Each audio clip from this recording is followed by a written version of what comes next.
Olá, vamos falar um pouquinho da arquitetura, né, ou modelo peer-to-peer.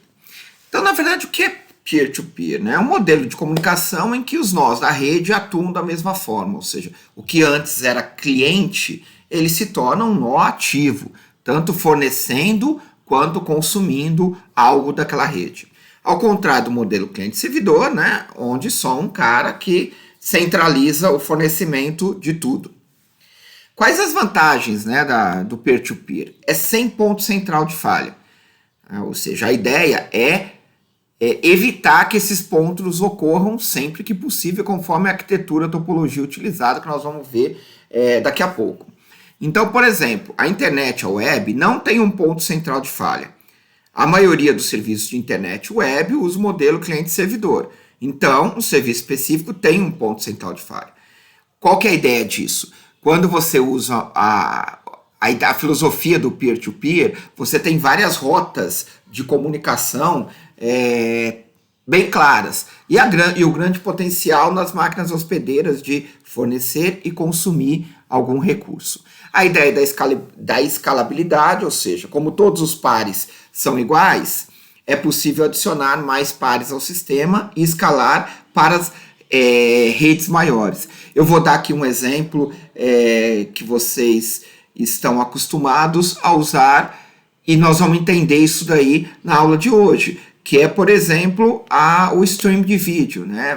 Várias vezes a gente tem esses streams de vídeos aí feitos por colegas, por amigos, alguma coisa assim, que fornecem algo nessa natureza. Alguém tem um vídeo e disponibiliza naquela rede. Só que também nem tudo é vantagem, existem desvantagens, né? A coordenação descentralizada tem vários desafios que atualmente já estão muito bem definidos, mas eles existem, sobre como coordenar isso, como manter o status do serviço consistente, né? E os protocolos têm que ser muito bem feitos para isso. Nós já evoluímos bastante nisso nas últimas 2 décadas e essas redes funcionam de forma muito eficiente nos dias atuais. Todos os nós são criados iguais. Então a ideia é, eu tenho um cara que pertence à rede e ele está lá. Né? Então o poder de computação e a largura de banda tem impacto nisso. Como eu e você somos 2 nós ativos, o que eu tenho de poder de computacional de largura de banda vai me tornar mais ou menos atrativo para fornecer um determinado arquivo, por exemplo. Então, não é porque você está numa rede peer-to-peer que todo mundo tem o mesmo desempenho. Então, tem hora que você troca de servidor para buscar alguma informação porque aquele servidor está lento, né? Porque você não tem a igualdade de condições de processamento e largura de banda em todos os elementos dessa rede. As aplicações peer-to-peer clássicas, né? Compartilhamento de arquivos, o streaming, atualmente, principalmente o streaming de vídeo, que é muito comum, o processamento compartilhado. Então você tem isso, por exemplo, de vez em quando você escuta a busca por vidas.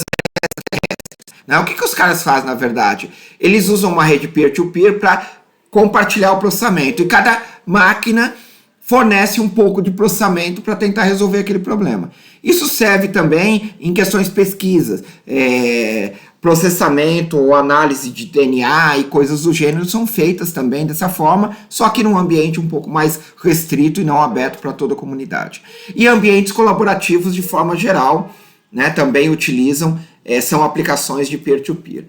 Pensando na topologia, eu posso ter uma topologia centralizada, onde eu tenho um cara central que conhece todas as informações e tudo passa por ele. Então toda a comunicação aí, para que eu conheça com quem eu posso conversar, eu tenho que, né, chegar até ele para verificar isso acontecer. É uma topologia um pouco mais simples, só que você depende da figura desse elemento. Você fala, mas isso é uma rede cliente-servidor. Não é.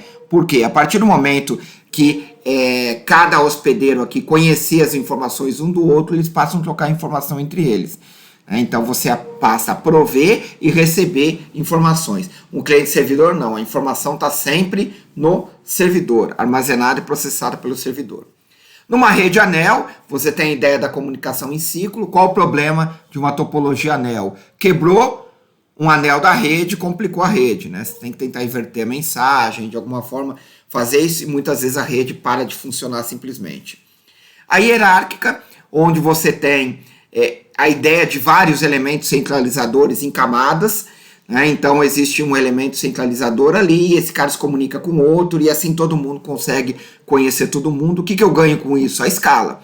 Eu posso ter uma subárvore no Brasil, uma outra nos Estados Unidos, uma outra na Itália, e essas de alguma forma se conectam a um elemento centralizador que, por exemplo, está no Canadá.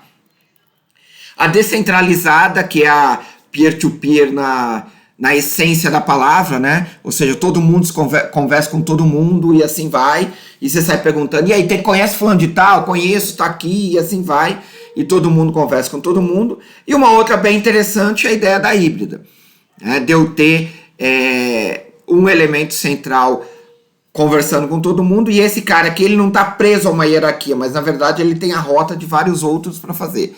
Por exemplo, eu posso ter numa híbrida dessa um modelo de comunicação que eu possa ter uma solução do tipo mensagens instantâneas, alguma coisa assim. Eu tenho as mensagens do Brasil, com as regras do Brasil, e eu consigo me comunicar com um outro cara que centraliza as regras dos Estados Unidos ou de uma região dos Estados Unidos, e assim consecutivamente.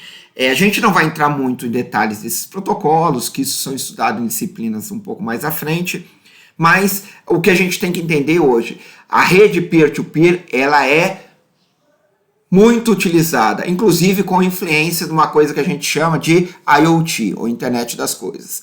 Então, é uma abertura para vocês pesquisarem aí e avançarem um pouquinho mais nesse conhecimento. Até a próxima videoaula.